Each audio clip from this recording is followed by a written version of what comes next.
What's going on, everybody? Grim Repair here. Today we're going to be changing the starter on a 2000 Toyota Tundra with a 4.7 liter. Tools you're going to need are a flathead screwdriver, a pair of pliers, a pair of long needle nose pliers, a T40 socket, a 10, 12, 13, 14 millimeter socket, a magnetic pickup tool, assortment of extensions. I found that this 1/4 inch drive flex head ratchet was very handy. Phillips screwdriver, a 14 millimeter and a 22 millimeter flare wrench, and a couple ratchets. An assistant would be great. First thing we're going to do is disconnect the battery. I'm going to remove these two 10 millimeters on top of this cover.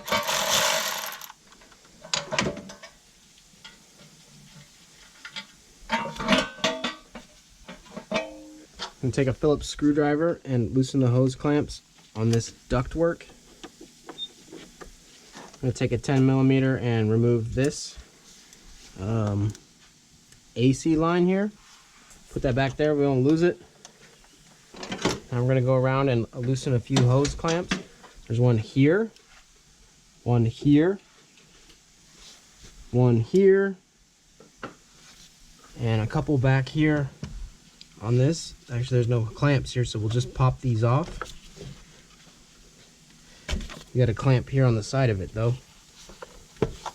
Pull this hose off on here. Pull this hose off here. Set it out of the way. Got another hose clamp right here.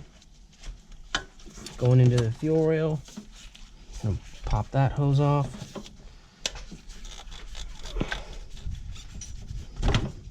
Gotta go down there and loosen the fuel line. You want to use flare wrenches on these type of things. It's going to be a 19 millimeter and a 14 millimeter. We are going to hold the 19 millimeter steady while we loosen the 14 millimeter.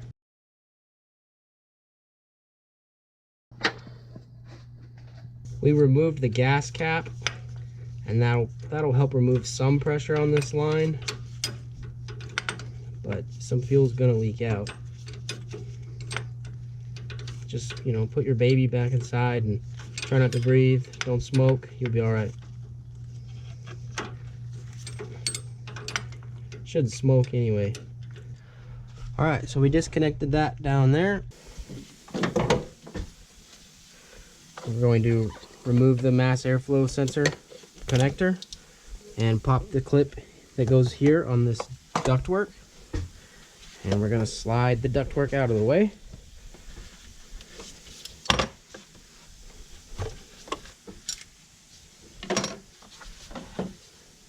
Go ahead and slide these hoses off. Twist them as you do it. We're going to take a 12 millimeter and loosen the bolts here that hold the throttle, and this one over here that holds this solenoid. I think it's a purge valve for the evap system. Slide that off. Put the bolt back in so we don't forget where it goes, and get this out of the way.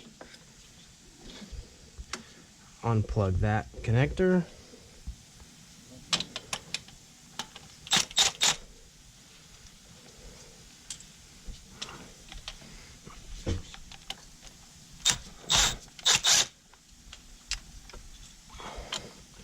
Lift that bracket off. We're gonna just slide the cable out until this slot lines up and pull it out. Gonna get that, set that out of the way. Put these two nuts back where they go so we don't forget. Now there are 8 injector plugs. We're gonna pull those off, and I'm using these long pliers here, and I'm just going around grabbing the connector like this and squeezing that tab while pulling, kind of pulling them out straight off of the injector. You got 4 on this side down here, and 4 more on the other side. They're the blue ones. I'm gonna pull this bracket off here to get the wiring disconnected.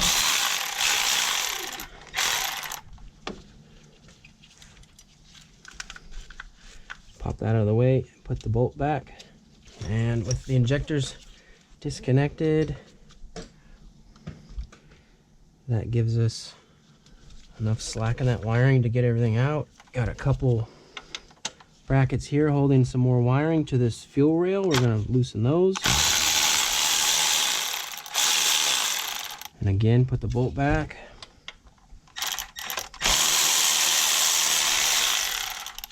All right, now we got slack on this harness. Next, we're going to remove these 4 12mm on the front of the throttle body.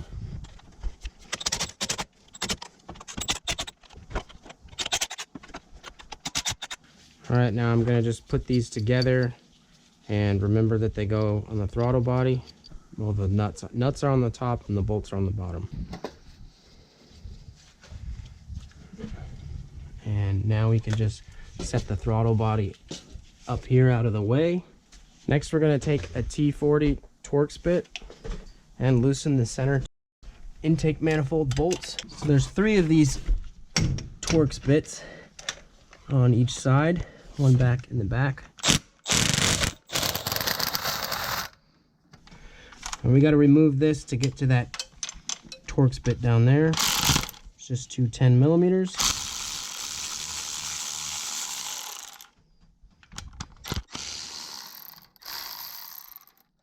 Just swing it out of the way.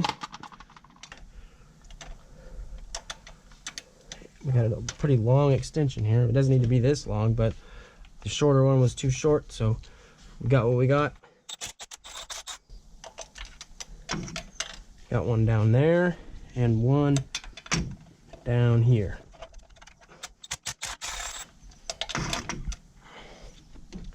They're right down there. We got more on the other side.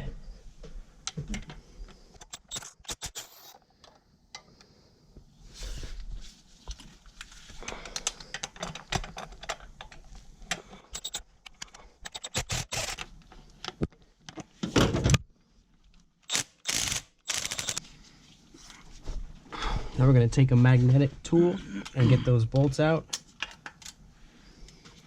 They're all the same length, so don't worry about mixing them up.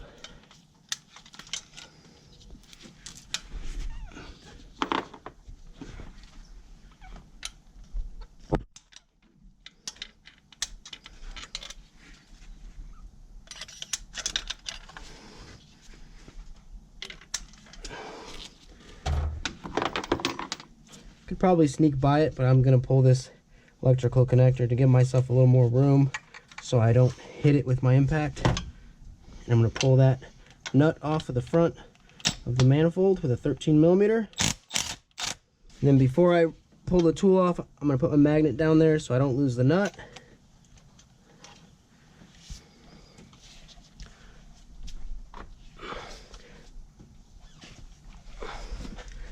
Now I'm going to get the one back here in the very back, kind of snake around behind these heater hoses, and it's down there.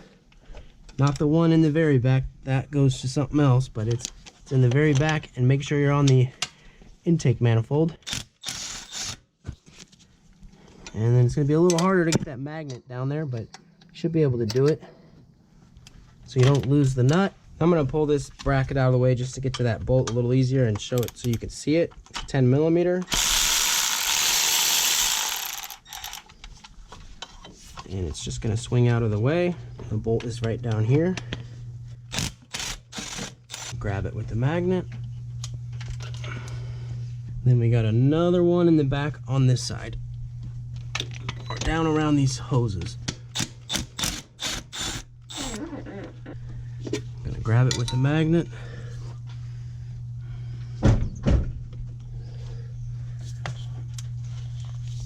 Now we're ready to lift the intake off. We're going to do it slowly. Make sure we don't snag anything or still have anything hooked up.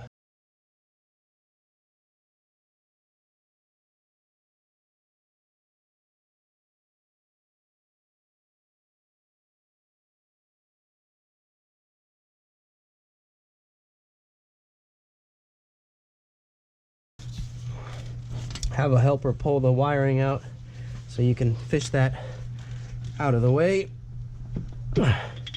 You're also kind of, it's tight up here also. Ah, jeez.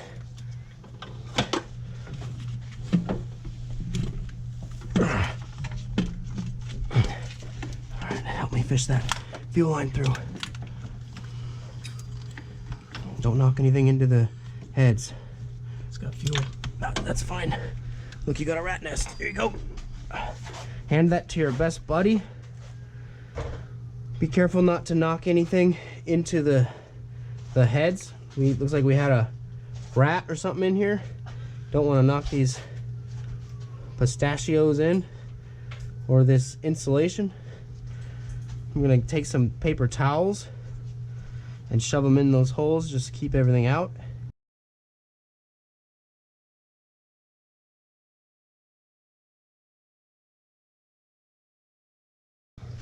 There's the starter. This looks like the original one. How many miles we got on it? 113. 113. That's pretty good, I guess. The location sucks, but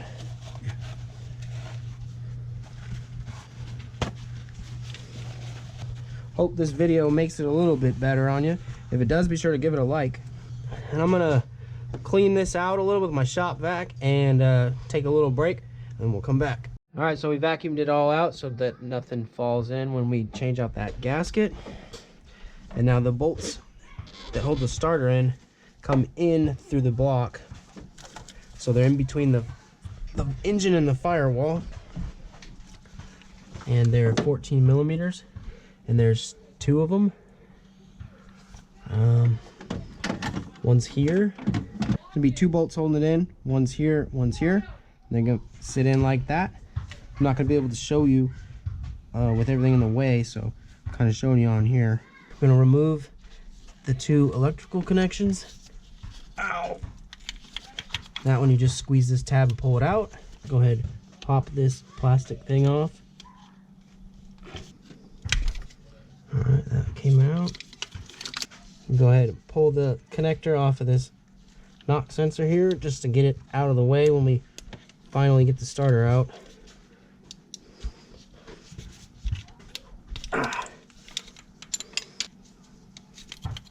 There we go.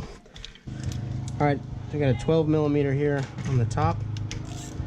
Got a 1/4 inch drive with a little bit of an extension and a flex head. I reach around the back of this wiring, and it's right here. I'm gonna loosen that. Get our magnet also so we don't lose it.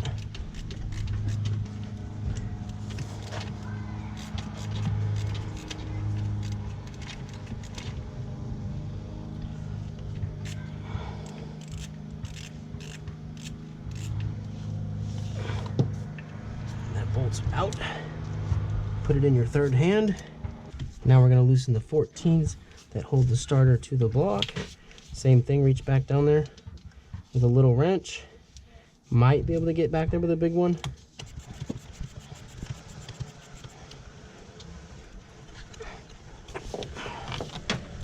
There's one. The other one's going to be back here, kind of buried a little more. You're going to have to feel for it. It's right underneath of this plastic stuff on the back side.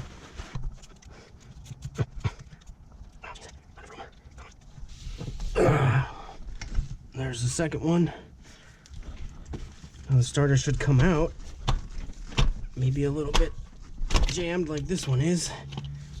And then we're gonna rotate it here so we can take this terminal off. All right, it's a 12 millimeter for this terminal on the side of the starter here, and it doesn't give you a lot of slack. All right, now all that plastic crap slides right off and the starter comes out. Installation is reverse of removal. Just make sure that you tighten the intake manifold bolts starting from the center, working your way out to a final torque spec of 13 foot-pounds. And that's it. High five, you did it.